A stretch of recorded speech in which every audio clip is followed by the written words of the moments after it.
The most dangerous thing about a paycheck is that it can make you feel secure when you are actually dependent. Every 2 weeks, the money shows up, the mortgage gets paid, groceries get bought, the lights stay on.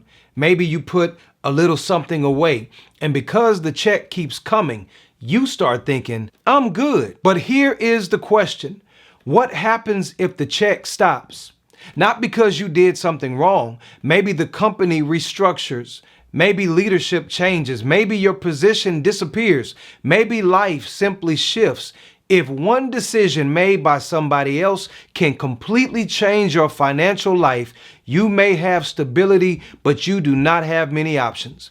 That is the paycheck trap. Now, I'm not anti-job. I have a job. I'm a teacher and I'm grateful for the stability that comes with it. I believe in showing up, doing good work, being dependable, and taking care of your responsibilities.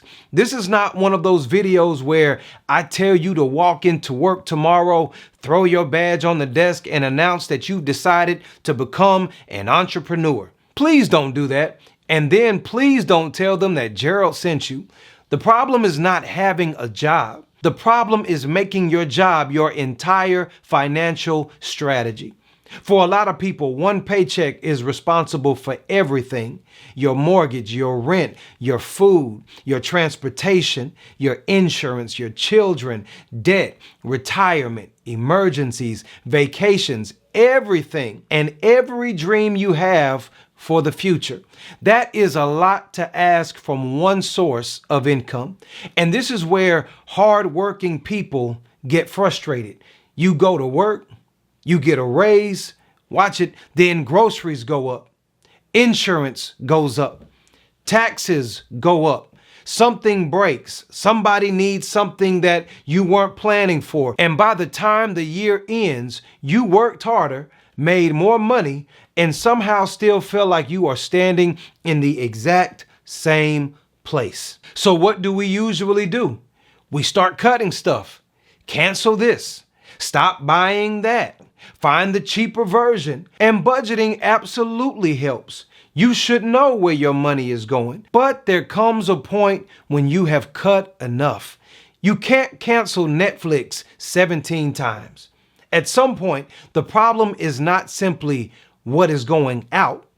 The problem is what is coming in. That is when the question has to change that you're asking yourself. Instead of only asking, how can I live on what I make? You also need to ask, how can I become capable of producing more? That is a very different conversation to have, because now we're not just talking about your paycheck. We're talking about your value. I've learned this in my own life. Teaching is one way that I earn money, but I also work the food truck. I created digital products. I write books. I preach. I make music. And let me be very clear. Multiple streams of income don't always look like those videos you see online. Nobody's necessarily sitting on a beach while money deposits itself into 7 different accounts. Sometimes multiple streams of income just means you are tired in several different industries.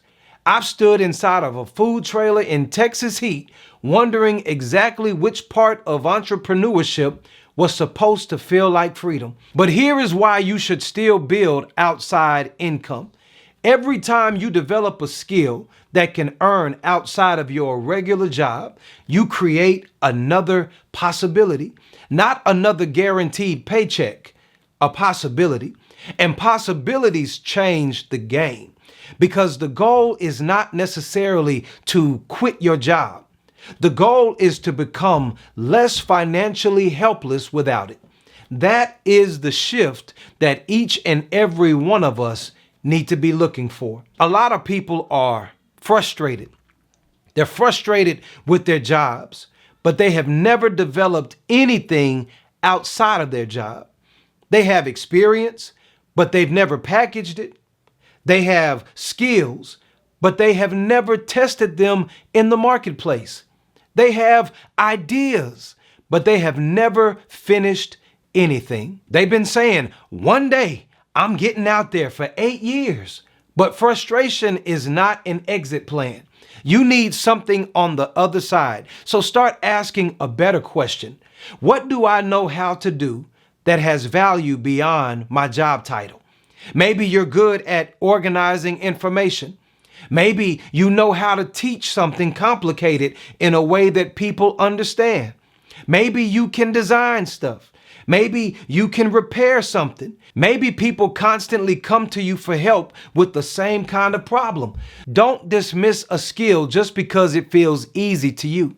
Sometimes the thing that feels ordinary to you is difficult for somebody else. And difficult problems create opportunities. But knowing how to do something is only the beginning. You also have to learn how to make your value visible. That is where a lot of talented people struggle. They have ability, but nobody knows about it. They are waiting to be discovered. They're waiting for somebody to notice them. They are waiting for the perfect opportunity to somehow just show up because you know what you can do. Eventually, you have to stop waiting. You have to put something in front of people. I don't care what it is. Put a service in front of them. Put a product in front of them. Give them a class. Put a piece of content in front of them. Something that demonstrates what you can do. And here's the part that I love. You don't need to start big. Please hear that. I think the internet has made people believe that if they want additional income, they immediately need a company, a website, a logo, merchandise, an LLC, and a photo shoot where they cross their arms in front of a brick wall to look important. No, please, slow down. First, prove that somebody will pay you to solve a problem. That is the beginning. If you can create your first $100 outside of your paycheck, something important has happened. Not because $100 changes your financial life. It proves that your employer is not the only place where your value can produce money. Then maybe you figure out how to make 500, then 1,000. Then you decide whether the idea is worth developing further. That is much smarter than spending thousands of dollars building something nobody has asked you for. Test first, build second. And while you are doing that, keep your job. Use it. Let the paycheck provide stability while you experiment. Let it pay your bills while you learn. Let it help you reduce debt. Let it give you enough breathing room that your first business idea doesn't have to feed your entire family next month. There is wisdom in building from stability. You don't have to hate your job to want more than your job can provide. You can be grateful and ambitious at the same time. And this is where personal growth becomes connected to financial growth. Because making more money may require more than finding another hustle. You may need to become more disciplined. You may need to get better at communicating. You may need to become more comfortable selling something. You may even need to finish things instead of constantly starting new ones. Maybe you need to stop hiding because you're afraid somebody's going to criticize your work. Sometimes your income cannot grow until you grow. That is part of what the dungeon is about.